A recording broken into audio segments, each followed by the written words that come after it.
everyone. On this Easter Sunday morning, I would like to read to you from the Rhyming Bible, and it's John's account of what happened on that first Easter morning. And it's called No More Crying. When someone you love dies, you hurt deep inside. You miss them so much, you just want to cry. The day Jesus died, his friends all hurt too. Peter and John and the rest of the crew were gutted and just did not know what to do. They were sighing, goodbying and crying. One day passed, then two, and on the third day Mary went early to visit the grave. She went with her friends bearing spice and perfume to anoint the dead body that lay in the tomb. The day hadn't dawned. They walked in the gloom. They were sighing, goodbying and crying. But when they arrived, they were filled with dismay. The tomb had been opened, the stone rolled away. So they went and told Peter. They went and told John. They've stolen his body. Jesus is gone. They've moved him somewhere. Don't know what they've done. More sighing, goodbying and crying. So Peter ran off, but John, with a burst, sped right past his friend and reached the tomb first. He didn't dare enter, just stuck his head in, only burial cloths where Jesus had been. What's happened? He wondered, his head in a spin, sighing, goodbying and crying.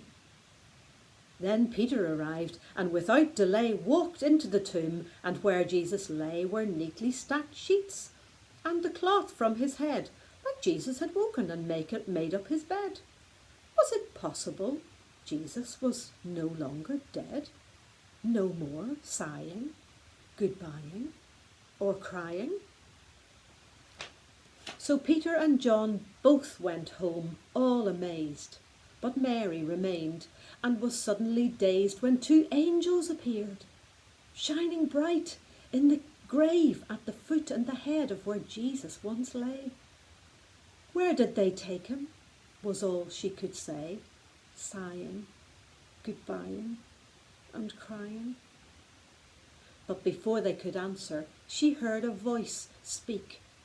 Why are you weeping? Whom do you seek? It's the gardener, she thought, so she quickly replied. It's Jesus, she answered. Jesus, who died. If you've taken his body, please say where it lies. Sighing, goodbying and crying. Mary, he said, and oh, what a surprise! It was Jesus behind her. Jesus, alive! Teacher, she gasped. But he told her to go. Tell all my friends what you've seen. They must know that I'm no longer dead. I have risen, and so no more sighing, goodbying and crying. No more sighing, goodbying or crying. And there's the last page. Jesus is alive. Now, at Little Acorns, we've been using these special Good News eggs to tell the story of Easter. And these are no ordinary eggs, as you might have guessed. Have a look. Very different. And each one has got a little clue inside it. And we open them up one at a time. And of course, we always start, they've got numbers on them. So we start at the first one and we work our way through. So we find a donkey and a palm branch and bread and wine and a cross and other things in there that help us to tell the story. But we're all waiting to open this rather special looking one, the very last one, the golden one. Have we waited to put the best thing inside of all? Is this going to be the most exciting thing that's inside the egg? Oh, I wonder what's inside. Let's have a look.